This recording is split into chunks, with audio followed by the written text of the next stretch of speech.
What's up, Weirdo Swarm? You are listening to Podagon Infinity, the podcast that opens the door to all things King Gizzard and the Lizard Wizard. My name is Joe. And my name is Spencer. Joe, I don't know about you, but I want to drink from the beehive and I want to jump from the tight wire, dude. There's nothing I want more. Given when and where this episode is dropping into your feed, speaking to you, the listener, it's probably pretty obvious. We are talking about the band's latest single, Grow Wings and Fly, off the upcoming album, Phantom Island. It's a banger. We're obviously going to make it the centerpiece of our discussion today here on the episode. But as per our usual proceedings, we want to get to a listener message first. If you want to send us a message of any kind, be it a question or comment or feedback of any sort, we welcome that. You can do so on any of our social media platforms, Facebook, X, Instagram, Blue Sky, and even email, podagoninfinity@gmail.com. Joe, we had a couple of weeks ago, actually, we're able to get around to it now, a message from Stefan or Stefan A via Instagram. You want to read it for us? Yes, sure thing. So their message says, pick 3 songs to add to the 2025 tour rotation, preferably ones that have been played at some point but have appeared less than 5 times per year. But also remove 3 songs from current rotation, songs played more than 5 times in 2024. So just to simplify that a little bit, they're basically just asking us to remove 3 songs that have been played a lot recently from the tour and add 3 instead that we would like to hear on the upcoming tour. Spencer, you want to go ahead with your picks first? Sure. This wasn't easy. I'll start with that. I think probably stating the obvious there, but here are my 3 choices as for what I'd like to cut. My first selection is Set. I like the song. I've enjoyed hearing it performed, but we heard plenty of it on the previous tour, and I especially including the fact that you and I got to see it live in Philly. It just became so played that I think I would prefer to see some of the other electronic songs in greater rotation a little bit. Sure. My second selection for cutting is Extinction, which I don't like quite as much as a lot of the other Silver Chord tracks, like the title track, Changa, Gilgamesh, Swan Song. But just to be clear, I would still love hearing those 2 songs at any point in the future, especially if it were in a setting like the San Francisco rave set, where you kind of get the full Silver Chord package all in one go. You know, you have to hear the full thing in a setting like that, obviously. Mm-hmm. But those are my first 2 selections. My third and final selection for cut is Flamethrower, a song that I've considered pretty badass and that goes pretty hard. I do enjoy it, but it's not one of my favorites on Petro, and it's also not the same without the electronic outro, which the band does not typically do when they perform the song live. That may change, however, in the future, given that on that recent Reddit AMA, the band said, hey, we might start doing a little bit of the transitioning at live shows between the Petro and Silver Chord tracks, so you never know. Before I go into what I would like to add, I want to hear what you decided to cut, Joe. Yeah, so I love your reasoning for those. I actually also had one of the Silver Chord songs on my cut list, and they are fun to hear live, but I do think, if they do more of those rave sets or something like that, that's more of like maybe a special occasion kind of thing where they do a lot of them more, maybe a little bit here and there. But I put Gilgamesh as my removal. Mm-hmm. It was played a decent amount of times, right up there with Set, like you mentioned, and was the other Silver Chord song that we got to hear live in Philly. Just for whatever reason, I just don't feel like it's the best live track. Like, I don't know, it's just not my favorite to hear from the Silver Chord. I think some of the other ones hit better, and so that's my reasoning for that. I'm taking that one off. I also removed a song that is played a lot and is beloved, but it's just played a lot and I have gotten to hear it live, so I'm going to go with this. But Billabong Valley, I'm taking that off. I do love it. I love seeing the highlighted moments where, Ambrose gets the spotlight and gets to do one of his vocal leading tracks. But it is just played a lot, and I feel like if that was coming off, maybe we could make some more room for some of the other microtonal songs or something. And the last one I put was Hot Water. I love the song, and it's not that I want them to stop playing it live or anything. It's been a staple for a long time and is always a big part of their set list, seemingly ever since it came out. Mm-hmm. But I feel like maybe that could make room for some more of the flute songs. Like maybe some of the other songs with the flute in it could get some love over that, since that one is just played a lot. Yeah, good point. Yeah, spreading out some of the flute love from elsewhere in the discography to be performed at live shows instead. Okay, so interesting selections. Let's get into what we would each add. My 3 selections, I don't want to give any too long-winded explanation for any one of them, so I'll just bang them out right here, 1, 2, 3. I would like to add Interior People, Change, and Cruel Millennial. How does that sit with you, and what do you think? That sounds awesome. We don't have any overlap here, which is nice. We got some different picks here. I really like those picks. Change, did they ever do Change in full, or maybe only a couple times? Okay, so yeah, Change has only been performed 4 times. It's made 3 appearances on the 2023 tour, and once last summer, 2024. It was about a week before we saw them. They actually busted it out in Boston, which, if any of you get the chance to listen to that Boston live show that haven't already, that is a weird, eclectic, but fun set list. Definitely worth a listen through. Okay. So yeah, that's your quick live stat on Change there. Okay. All right, cool. Yeah, I'll have to check out that show. That's one I haven't listened to yet. So anyway, moving on to my 3 additions. One of them was a song we just discussed last time on our quarters episode, and we had mentioned that this song needs to be played again. So my first pick is God Is in the Rhythm. Of course. I would cry getting to hear that live. That would be very special. Also, Catching Smoke, which I know that Stefan or Stefan here did specifically say songs that have been played before, but maybe need a little more love or something. I to be honest, I kind of glazed over that part of the question when I was making my picks. I was just going with what songs I want to hear most on the upcoming tour. So I'm just going to go ahead with that. It hasn't been played yet, but they have been kind of getting into a little bit more of the Butterfly stuff. They did finally play Interior People on this past tour, which was amazing. So if they could do that and then go right into Catching Smoke live, if they can find a way to make it happen smoothly and sound kick-ass live, I would die for that. And also, of course, another song that's never been played by them and has been neglected, Fishing for Fishies. That's another number 1, up there, top song that I really want to hear live. Yeah. Okay, so to Stu and the boys, we know you listen. We know you listen to every episode, every couple of weeks. Take note, and please make that all happen. Thank you. Yes. Thank you for your message. So one other segment of the episode for today that we planned before digging into the main topic at hand, which is Grow Wings and Fly, of course, is that we wanted to talk about what songs we think will make the best orchestral renditions live when they do their orchestral tour later in the year this summer. And so we're just going to jump into that now. It's not going to be a whole huge thing, so if you're waiting patiently to hear our thoughts and get into the meat of talking about Grow Wings and Fly, we're going to get to that shortly. But this was another fun kind of segment idea just to fill some time and just have something else to discuss as the tour is getting started. The European shows are starting just this weekend as we're recording, and it's all happening very quickly, very soon. So we want to talk about that as well. So we each picked 5 songs, which was hard to narrow it down to. I originally started my list with 10 and had to make some cuts and leave behind my picks that I think are going to be the best fit for an orchestral setting. But the inspiration for this was that, of course, we know that the band is going to be playing the Phantom Island album in full with the orchestra, but they also said, there might be some other songs thrown in here or there as well. So I don't know how many they're going to play on top of the album, but,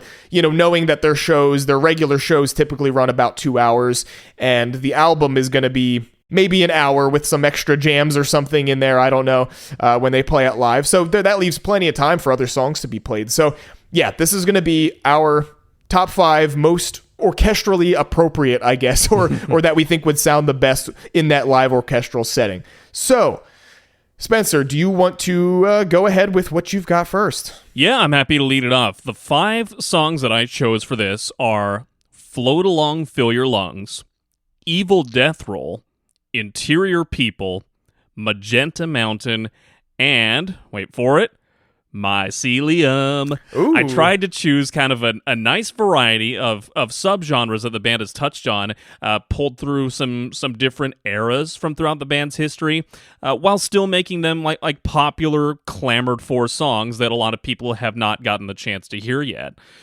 So I like to think that this is a pretty kind of well-rounded selection among the 5.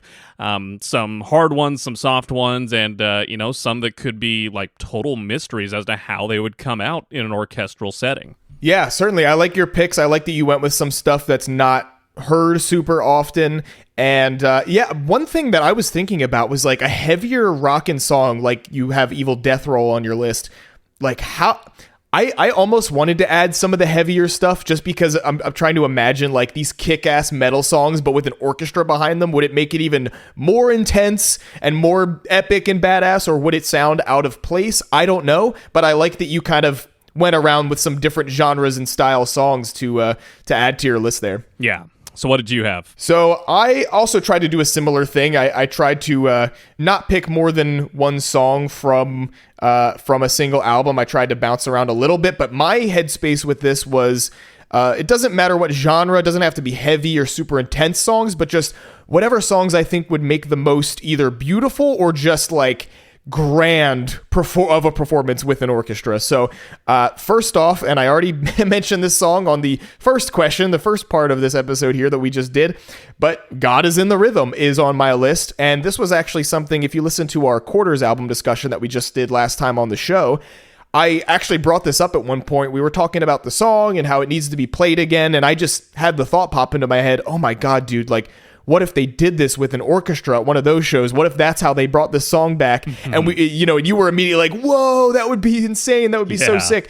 So yeah, I think I would actually cry and like just be covered in goosebumps for the entire 10 plus minutes of that if they did that live. So that's my first one on here that immediately popped into my mind.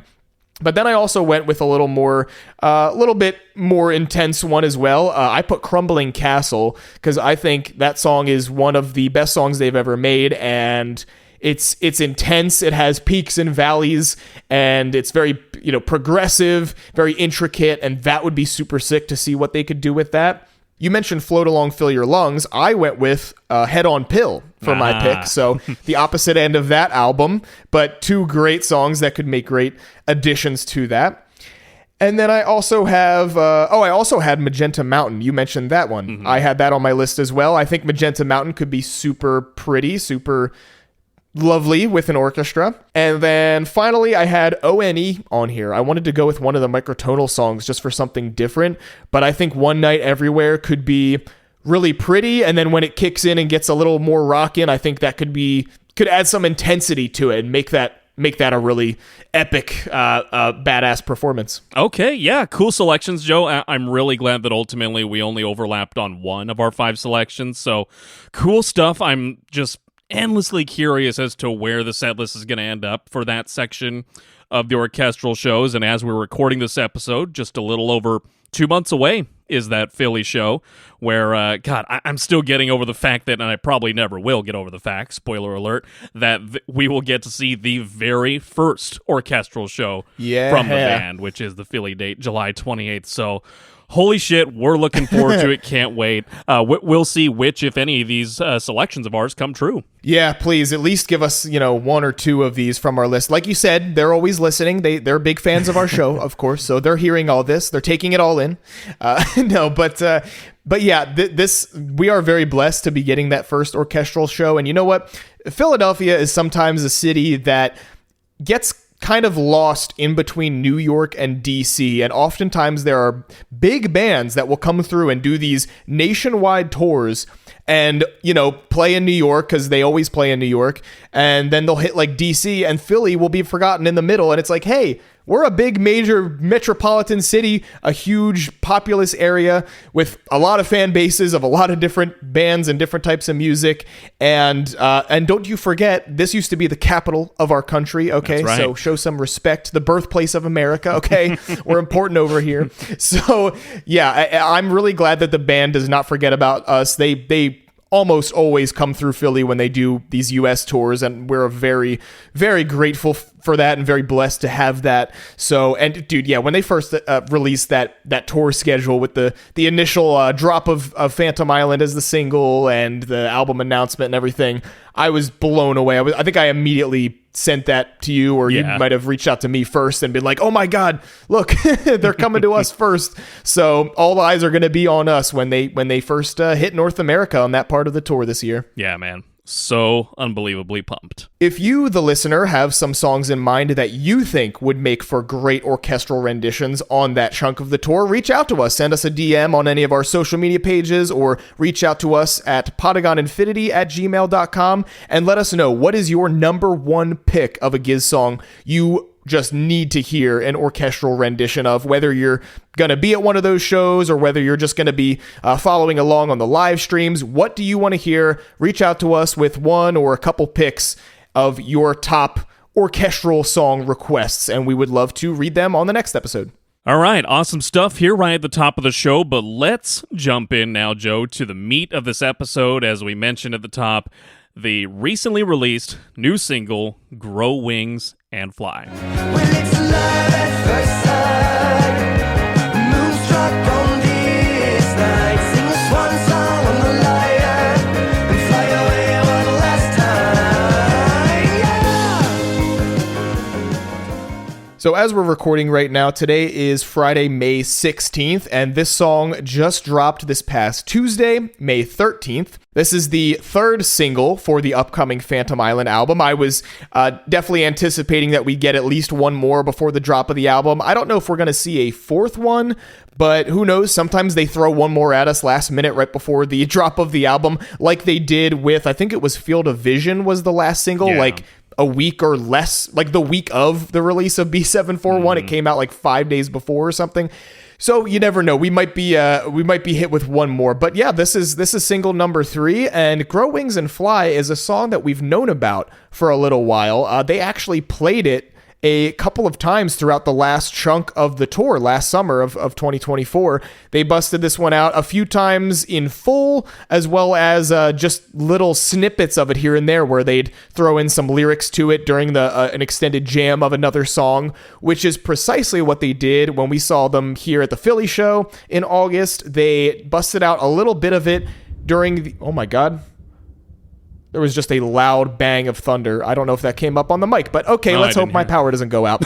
So anyway, they busted out. Stu started singing a little bit of the lyrics from Grow Wings and Fly during their performance of Hot Water at that show. And I don't know about you, Spencer, but at that time, I didn't really recognize that was a new song that was being teased. Like, no, I don't know. I guess I was so just in the moment that I wasn't even paying attention to what was happening. I was just kind of grooving. And in that live setting, you can't always hear everything, like hear every single word super clearly. So yeah, I didn't pick up on that at all at the moment. No, I didn't either. And I certainly was very engrossed and absorbed in the moment as well. I think where my mind went when I heard those unfamiliar words was, okay, this is maybe a song that I don't know the lyrics to very well that is on some other album. It just happens to be one of those holes in my memory of their discography. I didn't really think much of it at the time, but going back to listen to that performance from the Philly show, it's buried in there with a couple of other kind of snippets of other songs, but they don't really change the instrumentation. So that's probably another reason why it didn't stand out to us too much. They kind of kept the general vibe of that chill, extended, jammy performance of Hot Water. They busted out some Antarctica lyrical bits, some even Float Along, Fill Your Lungs. They kind of sung the chorus from that song at a low level. And so hearing what we come to know now, of course, as Grow Wings and Fly, hearing those, I think that's part of the reason it didn't make such an immediate impression or cause so much speculation for us at the time. But as you were alluding to a minute ago, the song did take much fuller form and was much more, it became much more clear to everybody that, okay, this is a song that's its own standalone thing that's going to appear on some album at the point, namely at those two shows that you said, Austin and New Orleans in November of 24. Those two performances were where they busted out the song really in full for the first two times. It was listed as a standalone track on the set list, and at the time, maybe insignificant in the grand scheme, but at the time the title included ellipses at the end of it. So you see grow wings and fly ... on those printed set list sheets from those times. And that's the form that it kind of took on social media speculation after that. But once the track list dropped, we learned, okay, no more ellipses, and it is indeed going to be the closing track on the album. But anyway, that's just kind of all a little bit of a general history of the song, history of its live performances and sneak peeks. This is also, we should mention, of the 3 singles, this one is unique from the other 2, Dead Stick and Phantom Island, in that this is the only one of the 3 that had any sort of live teases or previews. Dead Stick, obviously, the leak happened. We were able to get our hands and our ears on that. Phantom Island was very much out of the blue, you'll recall, last fall, Joe. Yeah. When that one dropped. So this is really the only one that kind of had that extended preview, so to speak. This is a much softer song compared to the other 2 that we've gotten so far. Phantom Island was very complex, had a lot of peaks and valleys and things going on throughout it. Dead Stick is just a full-on fun dance party the whole time. Grow Wings and Fly is a little bit more like contemplative, or I don't know what the word is that I want to use here, but it's a little softer and more... just, I think, more maybe about the story and the lyrics than the other ones. I feel like the music itself is not very complicated. It's pretty straightforward, but I can tell it's definitely going to play a big part on the story or the narrative throughout the album as a whole. It starts off with that like single note of a guitar over and over again, and the very first words we hear are Stu singing Bye Bye Shanghai. Bye-bye Shanghai, bye-bye Shanghai, bye-bye Shanghai, grow wings and fly. Which kind of like picked my brain up immediately, and I'm like, whoa, what is the connection to Shanghai, to Butterfly 3000 here? I thought that was a really interesting thing I didn't expect right at the top of the song. Yeah, and I think in the song it serves a purpose, and we're not getting into the lyrical deep dive just yet, but I will say just for that opening line, it does serve kind of a literary purpose of advancing the narrative of, grow wings and fly. I want to soar, I want to fly, I want to go places, I want to do big things in my life. It's really kind of a motivational tone on that section of the song, at least, or for that little motif, or that part. But I want to say that I was pleasantly surprised that Bye Bye Shanghai actually ended in the final lyrics of the song on album here, because when it was performed live for the Austin and New Orleans shows, by the way, it came right after Shanghai in both cases. So what I was thinking when I was re-listening to those live performances was, okay, that might just be a vehicle sort of bridging the gap from the performance of Shanghai, the actual song, into this new Grow Wings and Fly song, as just sort of a building continuity or making a smooth transition. So I wasn't really banking on that lyric making its way into the final song here, but lo and behold, it did. And it's a beautiful way of kind of, repurposing and calling back to a real fan favorite of a track from 4 years ago. Definitely. And you know what? I like the connection you made of like, that it's all about moving on and evolving. And so that could be the reason for the connection to it, the butterfly connection. Grow wings and fly, I immediately think of like a bird, but it could also very well be a butterfly. So there's that's really cool, and I'm gonna have to keep digging through the lyrics more to see if there's any other connections like that bring that together. But I do really, there are definitely other references to other songs, but I'm curious to dig in more and spend some more time with the song and figure out any other little things that may be there. That's very cool. Yeah, a couple of notes that I have on instrumentation real quick. The first of which is that opening clean tone electric guitar that you mentioned, kind of playing that single note, do. I'm not sure we have ever heard a guitar tone quite like that in the Gizz discography to date. Correct me if I'm wrong, Joe. But it definitely stands out as something more unique and newer to the band's catalog. Also, I remember when people were commenting, giving their opinions on Dead Stick after that single dropped, and we did our sort of reflections and thoughts on that standalone episode for Dead Stick. There were a lot of people who were disappointed by the brass forward approach on that song and the fact that the strings that were so present and so rich on Phantom Island were suddenly gone. I remember thinking at the time, okay, I can understand that, but I'm sure there'll be plenty more strings on other songs to come on the album. And boom, what do you know? Right here on Grow Wings and Fly, the strings are back. They're majestic, they're soaring, they're beautiful. And it all, in my mind, it all coalesces into a nice package for a closing track on an album. This just screams closing track to me. Yeah, I do love that we're getting that reassurance that, like, don't worry, the rest of the songs aren't going to be brass and super funky and whatever like that. You know, people who like the clean strings and what they add to it are definitely going to be happy to hear this and know that that's still a very prevalent part of it. So, as expected, there's going to be a nice blend of brass and strings and all these different orchestral elements throughout the album, and I'm really excited to hear where the rest of it goes, how the other songs compare, because we still have 7 more tracks that we have never even heard a snippet of or anything, so curious to see where they all go. I will say, I actually, when I was first listening to it, kind of had mixed feelings about this song as a closing track. In one way, on one hand, the mood and energy of the lyrics and just the overall vibe feels like a good closing track, but on another hand, I almost just maybe kind of expected to hear something much bigger and grander for a closer, and maybe that's just more often what I expect from them. You know, a more epic song, maybe something even longer, maybe with some more variety to it. But the song is kind of straightforward, but you know what? I think I'll probably be feeling more understanding about it when I have the context of the rest of the album. Like I said, the song does feel like it probably has a really important place on the overall narrative of it, so I think maybe it'll make more sense to me when I have the rest of the context. So structurally speaking, the song is essentially divided into 3 parts, at least as it relates to who's singing. We, of course, mentioned that Stu opens it up with singing Bye Bye Shanghai, Grow Wings and Fly, Let's Get Real High, Transcend This Life. I like that word transcend, making into Gizz lyrics once again. I don't think it's necessarily an intentional callback specifically to Les Risques, but that was used very notably in Les Risques as well. But their use of transcending this life and transcending this world. Oh yeah, doing dangerous shit and transcending, right? Doing dangerous shit and transcending. Yeah, it was taking me a second to to remember that lyric. God, that's one of my favorites.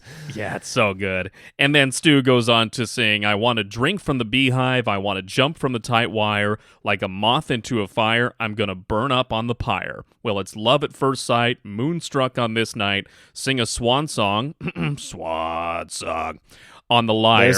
There's another song reference there. And fly away one last time. Yeah! Almost like a mini version of Joey's Yeah on Dead Stick. That was a specific thing that stood out to me, is that yeah. It almost comes out of nowhere. He's singing so softly and sweetly, and then just, yeah! There's just this heavy, like almost like a mini James Hetfield kind of, yeah!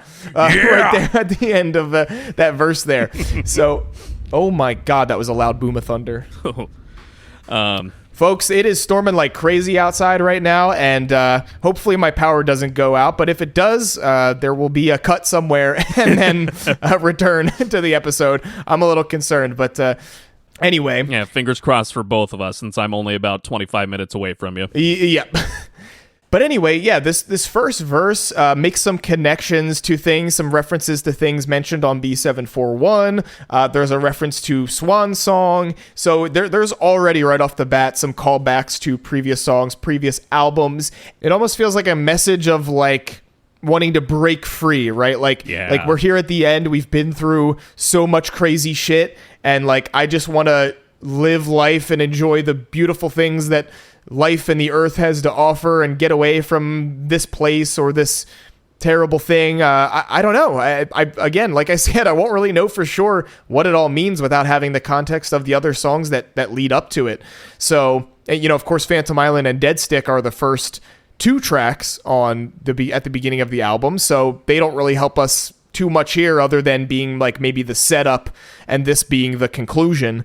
So I don't know. I'll have to dig around some more, but those are just some of the things that are coming to me from this first verse. Yeah. Before moving on to the next section of the song, I just want to state my appreciation for the Let's Get Real High lyric. within the context of the song, it's definitely saying more, let's get real high, let's be motivated, let's do big things, let's not let anything hold us back. But in the live show settings, when I was listening to the Austin and New Orleans performances, while it still definitely bears that same meaning, it can almost be interpreted as a double meaning, like, yeah, let's get real high, like let's do stuff, let's smoke that weed or whatever. God, yeah, you can tell I'm a guy who's never been high in my fucking life.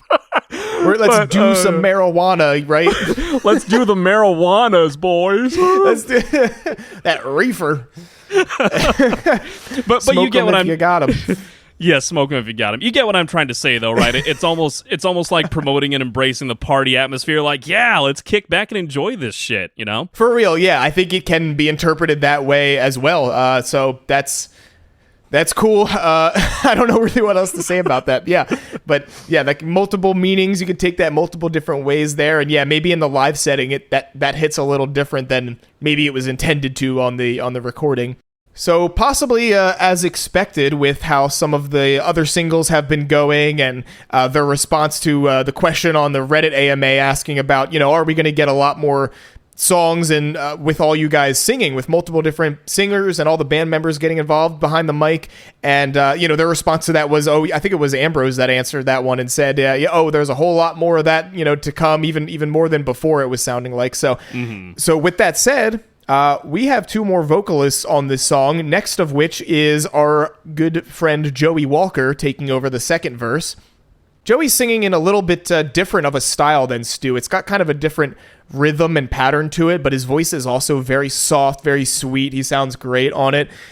He sings, "When I first saw you lying there in wait with your unearthed buried smile, I sing to my duckling, yes, you must learn to use your wings, but it is I that will be taught by you to fly."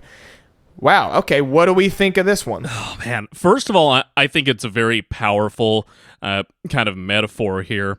The flying being kind of like, just continuing to illustrate the being motivated and feeling empowered to do big things in life, to make full use of the time you have on this earth. And I tried to do some research on this, but apparently Joey and his partner had a baby recently. Apparently that's what this is based on. Again, I have not been able to obtain official confirmation on that, but I've seen people mention that. But what this is kind of taking me back to is Yours, the opener of Butterfly 3000, and the way that influenced Stu's lyrics for that. When his daughter was born, just sort of this tenderhearted new parent moment of, oh, I love you. You're going to teach me so much, even though I'm the elder, I'm the parent, and supposedly I'll be the one doing the teaching. But sometimes there's a lot of the opposite going on. So looking at this chunk of the lyrics here that Joey sings, you must learn to use your wings, which it's kind of like, yeah, I'm gonna raise you up into being the best person that I can be, but it is I that will be taught by you to fly. It's like, and this is coming from an outside perspective, I don't have a child of my own, but it's, as best as I can describe it, it's maybe like, I'm going to learn a lot from being a parent, from raising you. Just in the process, I'm going to learn a lot about life and all that's good.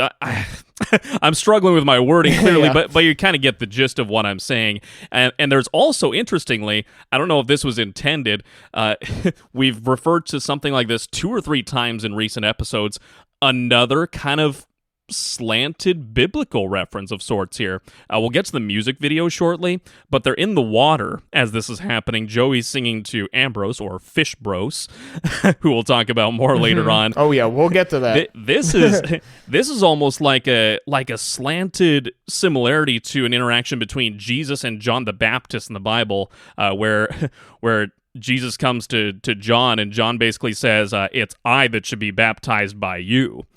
Almost sort of a, knowing one's role and knowing where one or the other stands. It's any way you slice it, any lens you decide to look at it through, it's such a cool and powerful moment in the song, and it just contributes to that motivational feel, the motivational vibe, and the empowerment contained within the song.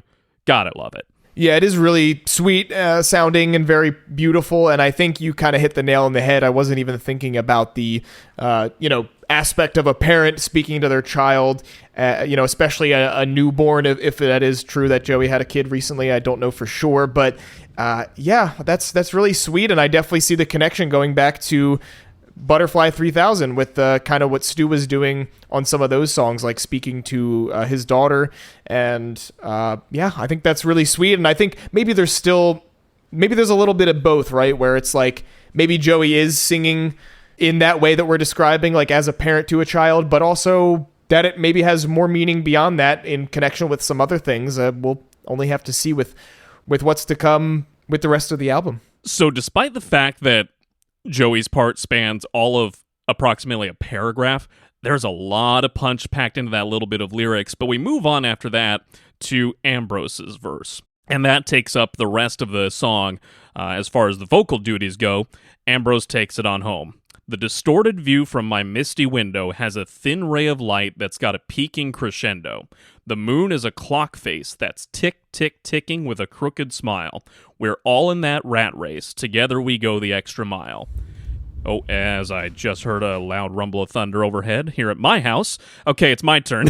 Shit. Yeah, that one just hit for me too. I think we're maybe hearing the same one. I don't know. I just had a big old boom. My poor one of my dogs right now is under my desk sheltering, freaking the hell out. I feel so bad. So if you hear like scratching noises or also you might be able to hear the rain in the background or thunder while I'm talking. It's a whole mess. We're not having the best podcasting conditions today, but that's nature for you. So yeah, hey, doing what I can with this. it's almost like a dark Phantom Island curse of some sort is descending upon our recording session here. Yes. But yeah.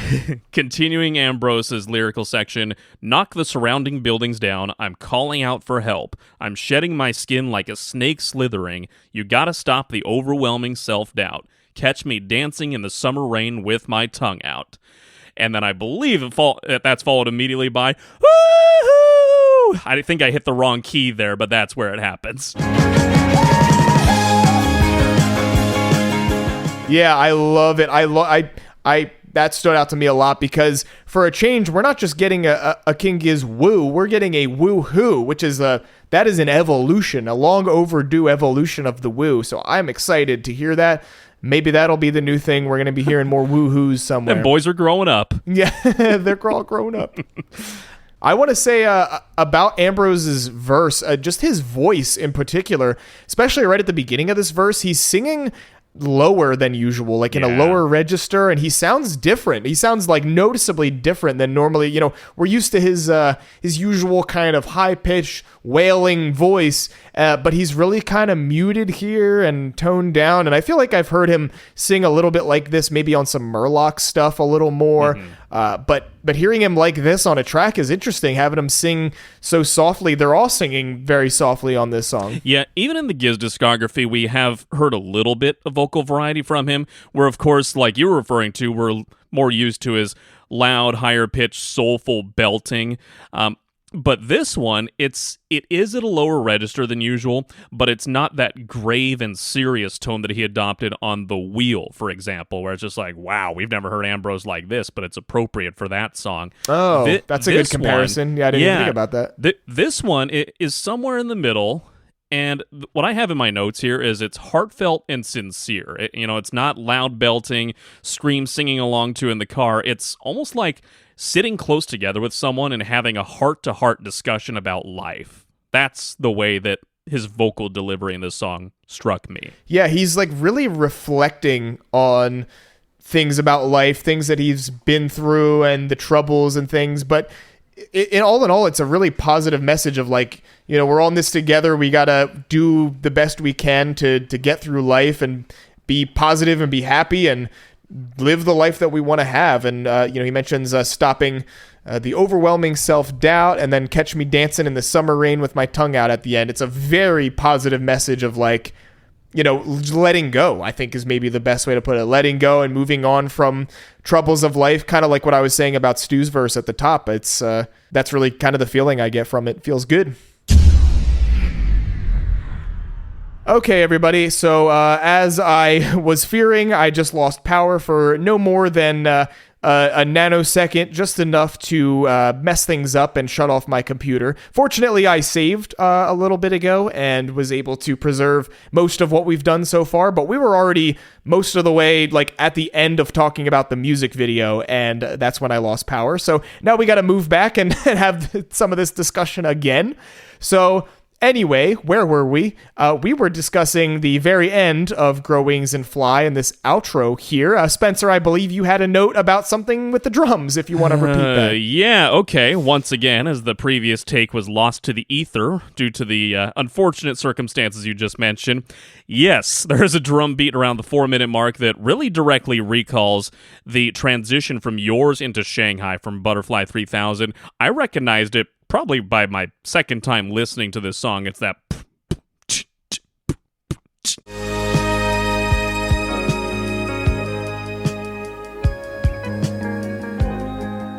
almost mechanical sounding, and it's of course far from the only nod to Butterfly 3000 or Shanghai in the song. Of course, we mentioned the direct lyrical reference earlier in the song, and then Joe, you actually picked up on a subtle little guitar nod to the song. Yeah, right in the little instrumental section leading up to Joey's verse, there's a little guitar lick that goes do-do-do-do-do-do, and it just kind of mimics those first few notes of the main Shanghai melody, so I thought that was really cool.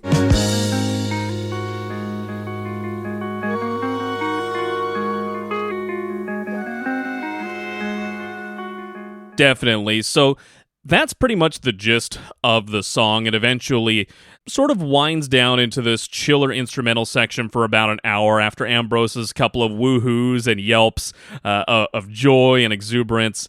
And it really comes to a kind of calming, chill finish to end the album. A little bit of a difference from the way the last couple of albums ended. Silver Chord kind of ended with some doom and gloom, but with some Easter eggs contained therein. B741, a little more of a rock and bluesy finish, of course. So that pretty much wraps up the song. Joe, do you want to transition to talking about this awesome music video now? Yes, for the second time, take two. We're going to talk about the music video now, so let's get into it, because we certainly have a lot to say about it, just as much, if not more, than we had to say about the song itself. So let's get into that. So this video is directed by Hayden Somerville, who I don't believe has worked with Gizz in full in the past, but there is a Gizz connection there. Somerville has previously directed the Murlocs video for the song Queen Pinky, so there is a substantial connection there with the band of sorts. The video opens up with a sequence, basically a close-up on the scaly, barnacly face of Blue Fish Bros. Terrific job by the makeup and effects department on the video, by the way. Shout out to them. They did a great job on making him up into that crazy ass form. But he's looking up into the sky. You see the opening camera angle looking up through the trees toward the sky, and you see Fish Bros being carried on a stretcher by 4 marine biologists in wetsuits who are actually Lucas, Joey, Cookie, and Cavs. They're carrying him. He's, of course, covered in barnacles all over. He's looking a little disheveled. And we gather that he's being rescued from some sort of situation. Maybe he washed up ashore and couldn't get back into the water, or something else has happened to him. But the camera angles kind of look alternatively between a worried, concerned Fish Bros and the other band members, the quote-unquote marine biologists, who kind of look down at him and reassure him like, hey, it's going to be okay. We saved you. We're taking you back to your home. And sure enough, they do. They eventually carry him on the stretcher down to the shore. Beneath the surface, though, Joe, I'm sure you probably had a similar thought when you were watching for the first time.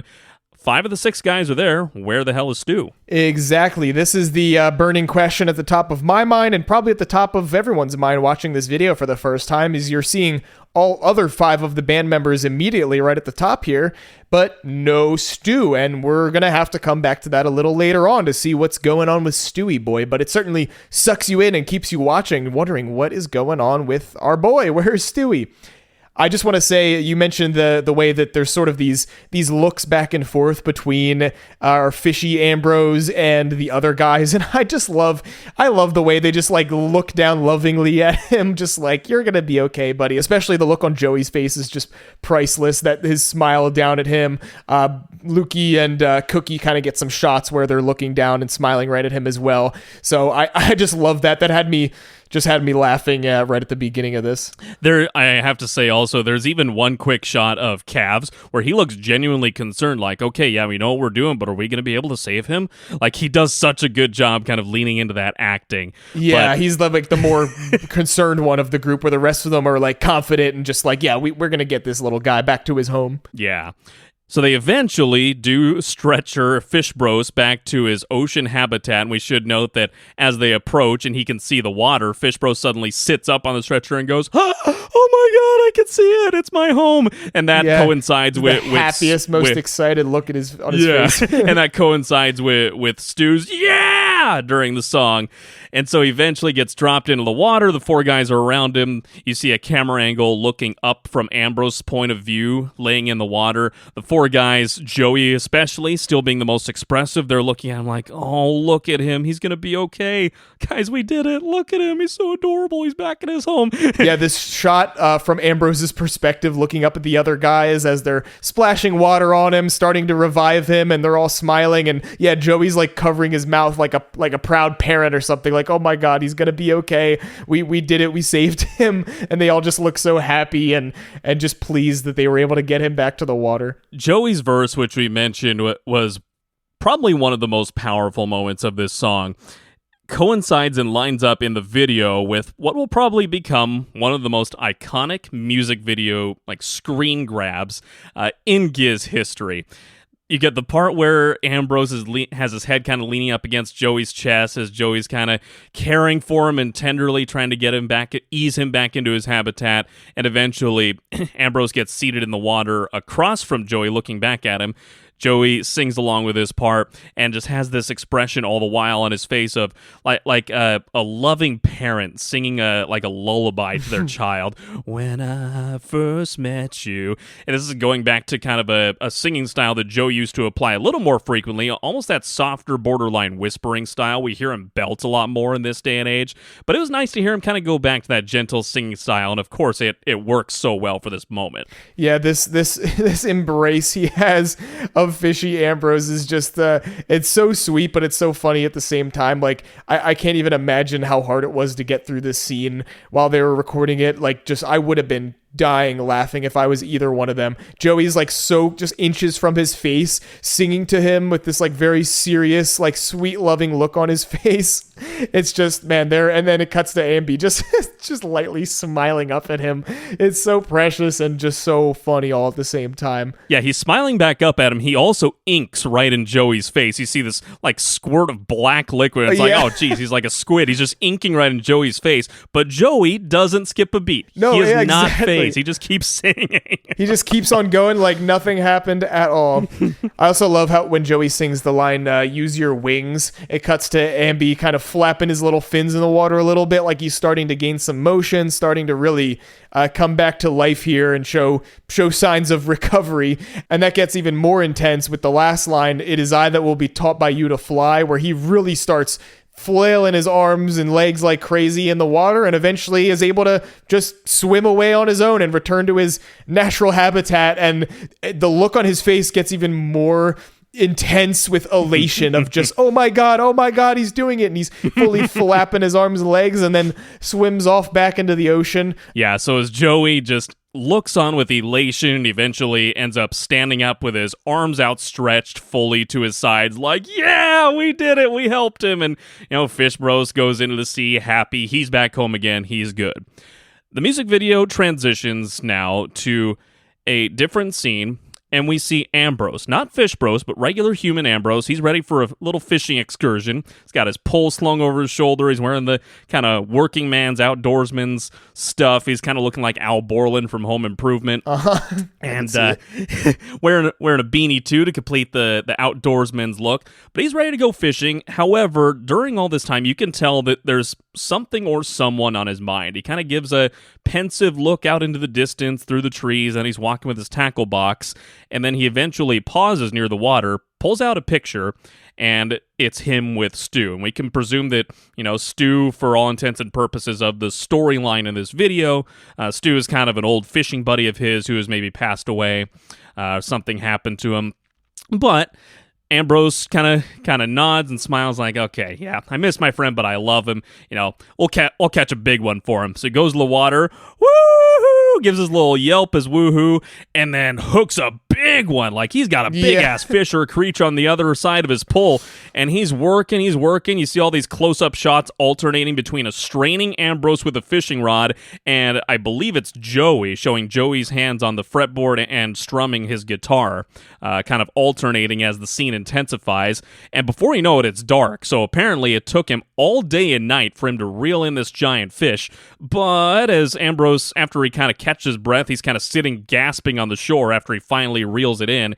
He walks over and he sees, what? It's Fish Bros. Yeah. So he, never mind the fact that he caught himself, as we the viewers see, I think within the storyline of this video, he's just like, okay, what is this mysterious creature I just caught? Yeah. And the video kind of takes a turn here. Yeah, this is like one of the biggest head scratchers of the whole video is the fact that he caught the fishy version of himself, and you can see the look on his face. It shows him like looking like this very blank stare of like just like concern and amazement, and also just not knowing what to make of what he just pulled out of the water. He just has this blank, like serious look on his face as Fish Bros is flopping around and gasping for air on the shore. So, yeah, it's really kind of a blank stare. He doesn't know what to make of this thing he caught, kind of like what you were just saying.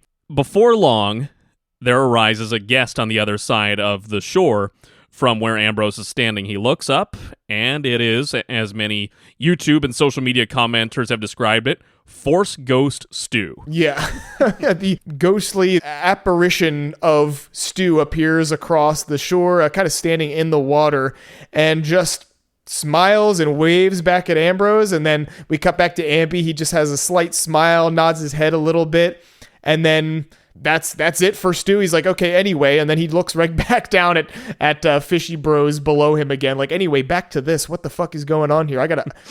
Anyway, like, hey bud, it's nice to see you, but like, what the hell? Yeah. So we, after all this time, we finally see Stu, who's presumably dead and a ghost, visiting his friend who is fishing here. And wow, I can't wait to find out more behind what the hell is going on here. I'm sure the songs and maybe any other potential music videos that come out, I don't know if there will be any more, but man, wow, I still have questions for sure. Yeah, a lot of questions here, man. Absolutely. Yeah. Like is Stu like in universe dead? Like, do we have a Paul McCartney conspiracy situation on our hands where it's like, oh, the original Stu is dead, it's actually a replacement Stu now, or whatever? Yeah. Kind of like the Paul situation back in the 60s that people conspired about. But there's the question of that. There's the question of the whole chronology of this video. Like, is this fishing excursion supposed to have been what led to that opening scene that we see with Fish Bros being rescued, or is this after? Because apparently, like, on social media, I guess I missed this post, Ambrose says that, yeah, Fish Bros is dead. I don't know what exactly the meaning or what exactly the chronology, like canon, is supposed to be, like what's truly correct. I don't know if we'll ever know, truthfully, but I got a little bit curious and I started looking through some YouTube comments on the video just to see what people had to say about the video as a whole. And beyond the Star Wars related comments, like I just said, Stu is a Force ghost. Somebody said Anakin's Stu Walker. Okay. As Stu appeared in ghostly form on the water there. There was an interesting comment by YouTube commenter Great Sambino 2012 who says, the ending symbolism of missing somebody important that is past while not valuing a life in front of you in a different type of being is an impactful message. So it's really speaking to the way that Ambrose, like, remembers fondly his old buddy, played by Stu in ghostly form here, reappearing to him, and then looks at this life that's on the brink of death in front of him like, what the fuck is that? I don't want that. And then looks like he's about ready to walk away and go, whatever. It kind of juxtaposes these two attitudes between, one being, I cherished that life so much, I loved it, and then this other being that's just like, that's trash, I don't want that. What is that? Yeah. I don't know if there's any deeper meaning within the universe, within the Gizzverse to this, but it raises an interesting point, though, all the same, I think. Yeah, an interesting thought. Either way, it's definitely, I haven't been thinking that deeply about it up until this point, but maybe I should analyze the video a little closer and the song and spend some more time with it. But yeah, there could definitely be something to that. So to close out the very end of the video here, the last 10 seconds of it or so, right after we see Stu, when Ambi looks back to Fish Bros on the ground, as we've continuously been referring to him as, we get this close-up shot of one of his gills just sort of breathing in and out, and it looks all gross and gnarly. And again, huge props to the special effects and makeup department on this one. It is really amazing. I don't know how they got it to like breathe like that, like if it's him doing it or if there's something else going on to get it to move like that, but it does look so alive and weird and gross. And unfortunately, the thought I can't get out of my head is a comment I saw. I don't even know who, I forget what page's Instagram post it was, but there was a comment about this somewhere that referred to it as the ambussy, which I hate, and I can't get that out of my head. So, yeah. So you just had to share it with everyone else then, huh? Yeah, so I'm going to ruin that for everybody and make it worse than it already is. And and there was also several comments of people. The photo on Instagram was some kind of meme of like this image with text on it, and a lot of the comments were people just simply saying "would." So yeah, thanks everybody. Thank you. Didn't have to do that. Hate it.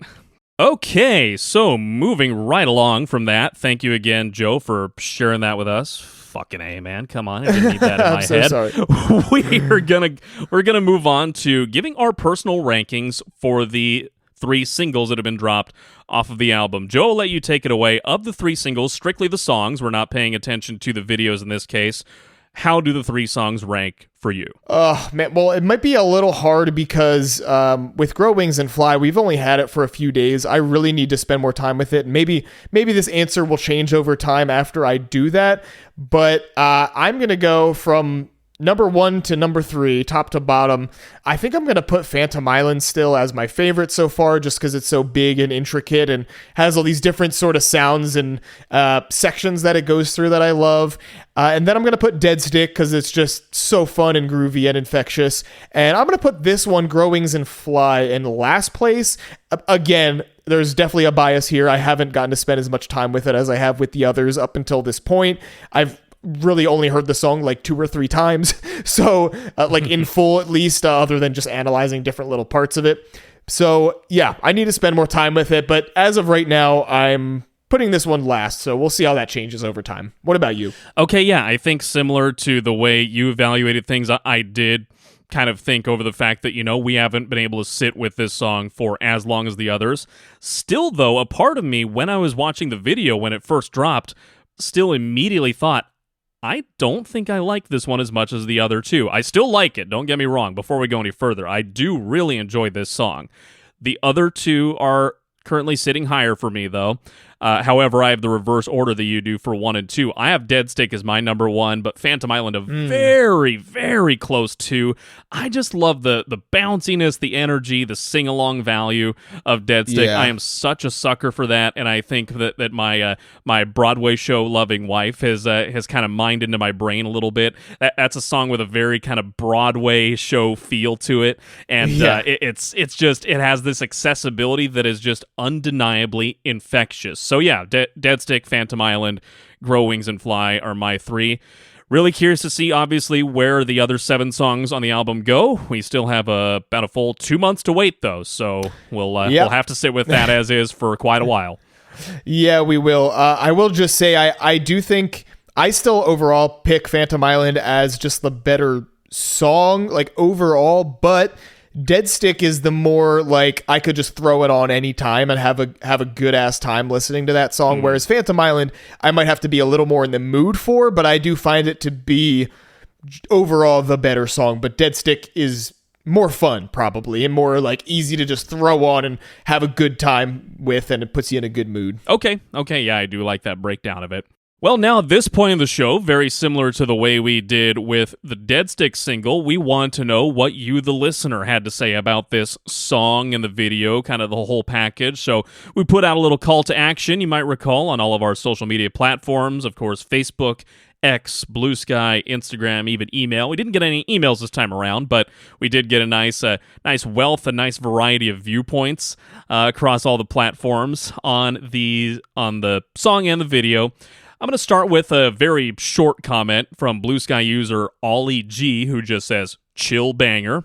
I fully agree with that, Ollie G. And then just to hit another quick one right after that, Lasagna Passenger Media, whom we have actually traded DMs with a couple of times on Instagram before. So hello there, Lasagna.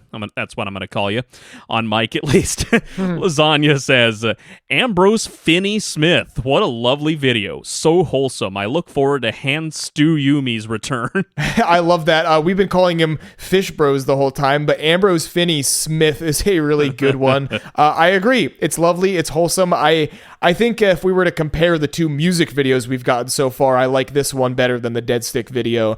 And even though we put that song above this one, the Dead Stick video was great, by the way. Like, obviously, we had so much to say and gush about that on a reaction episode to that song. But yeah, the video was just awesome. And interesting that they refer to Stu as Hans Stu Yumi, because I don't know, maybe there's a little something to that. I mean, I don't know if there's a real connection with Hanta Yumi, but it's interesting, seeing both of them in their fishing outfits kind of reminds me of the Fishing for Fishies album cover with Han there. So maybe they were looking to reference that look a little bit. I don't know. Mm-hmm. Yeah, could be. This is a user that chimed in about Dead Stick as well before, because I couldn't forget this username. But Badass Skeleton Holding a Burger says, "Might just be me, but while I think it's a good song, it's just not my style. I'm hoping more of the songs on the album, or more songs in the future, are more jazzy. I suck at music genres, but I think jazz is right. Kind of like Phantom Island. Also, rest in peace, Stu." Yeah, I think that's fair. Like I've said a bunch, the song is it's very simple, and it's a lot more chill and calm, and might not be your thing. It's definitely not as intricate as something like Phantom Island, and it's not as upbeat and funky as Dead Stick. But I will say I just love that we're getting quite a variety on the album, and I'm excited to see what the rest of the songs do as well. But I think your opinion is valid, friend. I was just going to say that too, that I like the variety between the three singles that have dropped so far. I don't know if there will be another single before the album drops. I personally kind of hope not, because I think 3 is just the perfect number out of 10 tracks. Yeah. So yeah, but the stylistic differences between the three, I feel so full and so well fed and happy as a music fan right now, between the three different stylistic choices on the tracks that they've released to this point. Let's move on to the comments that we got on X, which continues to be a thriving platform. That honestly, X was kind of getting mothballed for a little bit there, but we have had so many people from the Gizz community over the past couple of months now really come roaring to life and latch on to the podcast and the content, so we appreciate all of you. First X comment, something a little interesting, a little out of left field, at Mindmaster1337 said, "When the video came out, I called it Gosh Man Yowie." I don't know if I'm pronouncing that correctly. Oh, God. But now that I think about it, it's more father-son dynamic. So I asked for clarification on that, and they said it refers to a gay relationship, I'm almost sure, parentheses, where one guy is a fish. Okay. Well, I was going to say here, Spencer, be careful Googling Yowie. You might see some things you don't want to see. Yeah, in particular, it's like, oh boy, I don't want to do this wrong or define it in the wrong way, but be careful Googling that stuff, okay? You never know what different people are into out there. Yeah. And it might not be your thing. I hope you weren't doing that at work, at least. But anywho, yeah, interesting that they say it's either that or a father-son dynamic. Two very different ends of the spectrum there, so thanks for that, I guess. Another ex-user at Fred Taming says, "Love the song and video, even though I don't know what's going on. Why is Stu dead? Is Fish Bros also Fisher Bros? What's going on? My only critique is I was hoping Joey was taking it higher like he did in the Vegas and Austin versions, but still as beautiful a track as I was expecting." Yeah, I have to go back and revisit those versions, but I guess he was singing in a higher voice and doing it a little differently than on the studio version. But I'm right there with you, Fred. Lots of questions, lots of confusion. I think our thoughts and feelings will be answered in due time with the rest of the album's release. Certainly, yeah. Next commenter at Gravy Wizard says, I think it's a weird choice to have the ending track be the third single, but at the same time makes sense since they debuted it last year during the tour. Agreed and agreed. I am so glad somebody brought this to attention. I was almost upset that they made one of the singles the closing track, because part of me, when a new album is coming out and they're teasing it with singles ahead of time, I kind of don't want to hear how the album ends. I want that to be a surprise when I finally get around to listening to the full album. But as for me, I do... We've obviously stated our enjoyment for the song and for the video. We like it. But yeah, for me at least, Joe, there is a little bit of disappointment there that I already know how the album ends. Yeah, I agree too. That was a similar thought I had, thinking along my thoughts of like this maybe being kind of a weird pick as a single, but it also does make sense because they have teased the song already. So they wanted us to hear it, I guess, ahead of the rest of the album. So yeah, a little bit of a weird choice for some reasons, but it also works in a lot of ways. Yeah.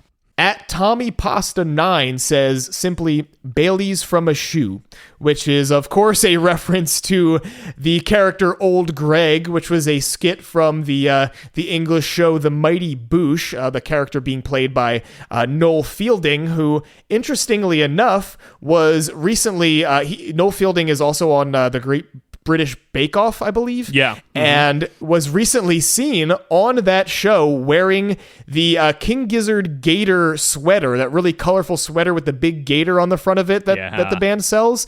And so Noel Fielding is actually a fan. And then, of course, people are referencing, comparing Fish Bros to Old Greg, which I just love. So really cool throwback to that old video. I remember, I think my sister showed me that when I was a kid, and it, freaked me out, but was also funny as hell at the same time. It's just one of those characters that'll forever be legendary and iconic and live on in society forever and be referenced for a long time, I feel like. I'm glad you were on top of that, because I only got the origins of that in drips and drabs as I was trying to Google it. Okay, why are 1,000 people saying ever drunk Bailey's from a shoe and something about Old Greg with 2 G's? Yes. It took me so long to make any sort of progress. Okay, where is this from? What is the origin of this gag, of this joke? And I kind of got a little bit to the point of it, but I did not know that it was Noel Fielding who played that part until you just mentioned it. So I'm a big British Bake Off fan, and that was really cool seeing the screen grabs of him in that sweater. God, I love how everything just keeps connecting back to the Gizzverse. I've seen Great British Bake Off a couple times, but I'm not usually a regular viewer of it, but that would have tripped me the hell out, man, if I was just watching that show and all of a sudden Noel Fielding's wearing that King Gizzard sweater. And it's so bright and loud too of a sweater that everybody must have been dude, must have been asking him about that. Dude, what is that? So I hope that in some ways that led to more people discovering the band, man. That would be cool. Hopefully. Okay, moving on to the next commenter. Popcorn Shrimp had something to say, said, I made a really long thread about it on my private account, but basically it gives doomed love vibes and coping with loss. And then Joey just having to sing about his newborn, sort of like how most of Butterfly 3000 was Stu singing about his newborn.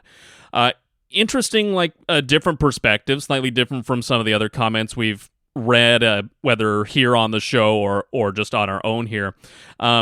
But I think that could be another way of looking at it, the doomed love vibes and coping with loss, especially like we see from Ambrose towards Stu. But yeah, certainly with Joey singing about his apparent newborn, I still want to get official confirmation on that, if that's available, just to make sure we're not accidentally spreading lies or anything. It's obviously one of those significant life events, like we heard on record with Stu when he put out Butterfly 3000. This is shining a light on my life in so many different ways, and I have to tell people about it. I have to express it in some way. It's sometimes that's, putting pen to paper or putting fingers to keyboard, I guess, in this day and age, writing lyrics. and expressing it through those means. I think that Stu and apparently Joey now have both done that in very beautiful ways. Yeah, certainly. So following that thoughtful message, we have our last one from X, which is from Vixtacord, who simply just says, fish. Thank you, Vixtacord. Yeah. That's it. I commented Thank you, back on Vixtacord. Yeah, very, very insightful. I agree. Vixtacord is one of the very active and higher profile members of the X community among the Gizz group there on X, and I saw that comment, and I'm just like, yes, thank you. That huge, if true, honestly, like that's valuable. Thank you for that. We also had late last night a late Instagram message from Evil Lynn the Witch, aka the Wicked Witch of Woo, who has probably one of my favorite usernames on any of the Gizz socials, who says, one of the juiciest woohoos in the whole discography. Fight me. I am not going to fight you because I'm not going to disagree. I fully agree with you, Wicked Witch of Woo. That it's an incredible addition to the woos, the ohs, the all of it. Oh God, it's like upper echelon woohoo on this song. Absolutely. As I said earlier, the woohoo is a really special evolution from just a simple woo. So I like it. I want more of where that came from. All right. So thank you to everyone who chimed in on all the socials. At any time, if you want to give your 2 cents on a song, an album, any of our episodes, or anything Gizz related, really, we're there on all the socials, X, Instagram, Facebook, Blue Sky, and PodagonInfinity@gmail.com if you prefer email. So yeah, you folks really do kind of keep us going, and we enjoy the nice little community we've built through Podagon Infinity. It's continuing to thrive, and I like that it's kind of syncing up with this new album release cycle. Dude, it just feels like this show and this community, it's all coming to life right now. And of course, the album release is coming right in the middle of summer, or I guess technically early stages of summer for where we live. But everything just feels so bright and exciting Gizz related right now, Joe. It certainly does, man. There is so much cool, exciting stuff going on in the Gizzverse right now, and I'm glad it's giving us plenty to talk about and think about, and there's only going to be more exciting stuff to come. I am really looking forward to these Europe shows that are starting, first of which in Lisbon, Portugal, very soon. I forget if that's... forget what day that is specifically. It's this weekend, Sunday. though, I think, right? Yeah, Sunday. Or Sunday, yeah. Okay, so this coming Sunday. So when we come back on the next episode, I guess we'll maybe be able to touch on a little bit of that, although we are getting back to an album discussion next time. So that's only going to be maybe a short part of it, as we'll touch on our thoughts on the shows so far up until that point. So before we wrap up the show here at the end, we're going to do a little segment that I believe we skipped on the last 2 shows, but we do it once in a while when we feel like we've got something to share. This is a little segment we call Most of What We Like. Most of what we like. For those of you who are newer to the show, Most of What We Like is the segment where we share any other non-Gizz related media that we've been enjoying lately, whether that's other music, maybe even other podcasts, or books, or video games, just about anything under the sun that's not Gizz. To start with what I have today, I have a very new album and a very old album that I'd like to showcase here on the segment today. An album that dropped just yesterday on Thursday, May the 15th, and that is the latest drop from the Psychedelic Porn Crumpets, Gizz's fellow Aussies, and that album is entitled Carpe Diem Moon Man. I happened upon a couple of the singles they dropped in advance of the album drop, and they're really kind of hard rocking, almost sounded like old school Gizz a little bit, kind of fuzzy guitar, some woos that were very close to Stu woos. So I was really digging the vibes of those songs. And the album, and now that it's dropped yesterday, I listened to it during work yesterday. It's fantastic, and it's really nicely balanced, actually, as it turns out, between some of the hard-thumping psych rock sounds reminiscent of earlier Gizz, like I mentioned, as well as a lot more laid-back tracks. So really cool album that I'm digging a lot. And it's also got some goofy, whimsical album cover art as well. Kind of a goofy, like, clay-looking Moon Man guy with a face and some, like, curly legs or feet, something or other. Anyway, most of you listening in probably have seen it or heard it a little bit. I'm digging it a lot. The other album, going back, almost 60 years now, this is an album from 1968 that I listened to for the first time in a long time. It's Jimi Hendrix's Electric Ladyland. This is an album that has an album that spans over an hour in runtime, and it is jam-packed with good stuff. It has a few of his hits all along the Watchtower, Crosstown Traffic, Voodoo Child, Slight Return, but it also has some of his cool, lesser-known kind of funk-based tracks as well.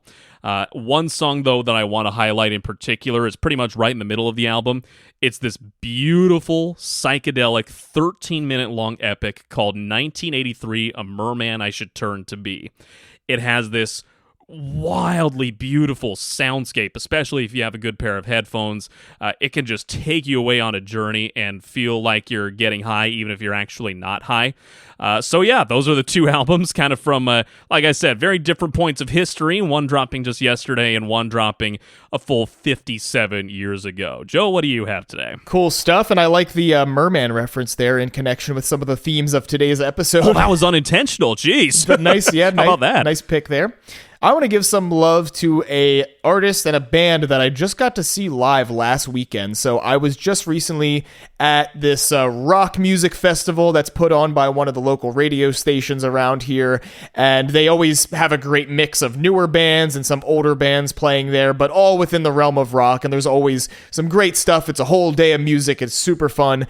I want to give a shout out to the band known as Mammoth, and more specifically their frontman and the man behind all the writing and recording of the albums themselves, who is Wolfgang Van Halen, son of legendary guitarist Eddie Van Halen of the band Van Halen. He was there? What? Yes, I just got to see. Son of Ed, Wolfgang Van Halen, and his band play live. I've actually seen him once before at. I think he was at the same festival before, but he was awesome, man. This dude is amazingly talented, and I don't think it's just genes or anything from his dad. He genuinely, is somebody that you could tell, music is everything to him. You could tell he was raised around so much great rock music, and it shows, man. He is a fantastic musician. I believe he did on all their recorded music. I believe he, at least with their first album maybe, but maybe the newer one too, he played all the instruments and wrote all those songs, and then just has a live band to play the tracks with him. But, oh my God, I'll be honest, before seeing him live, I haven't listened to a ton of his music other than hearing a handful that get some radio play. But seeing him live totally changed it for me and made me want to go back and listen through more of his music, because they were just so good. It was certainly the highlight of the whole show for me.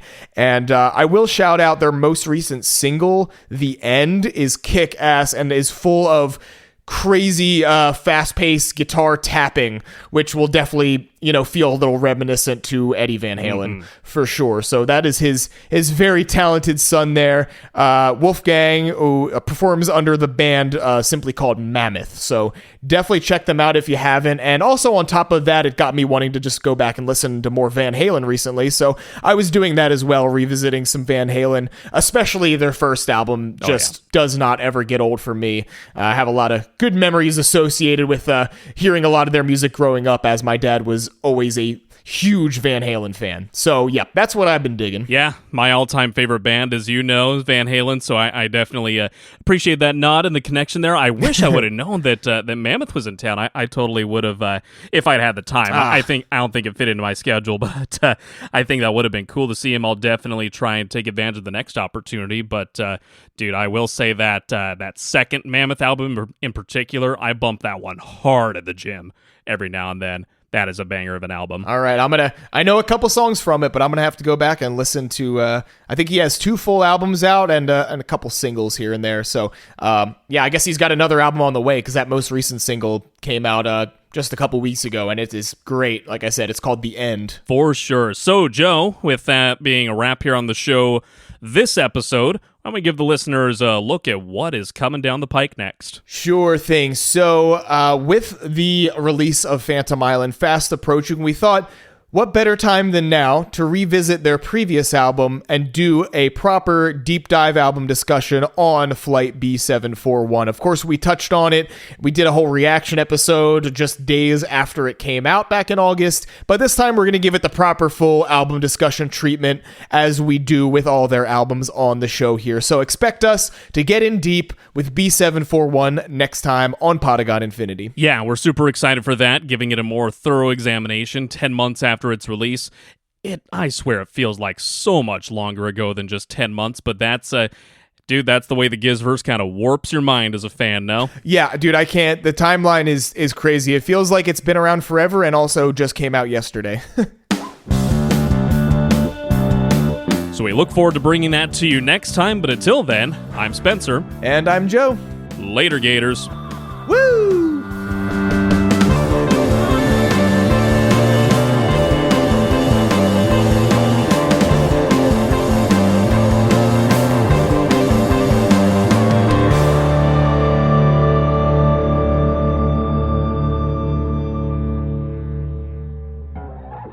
They take calves to the water, who, by the way, you just said calves. Shit, I know. I caught myself. Why are they putting calves in the water?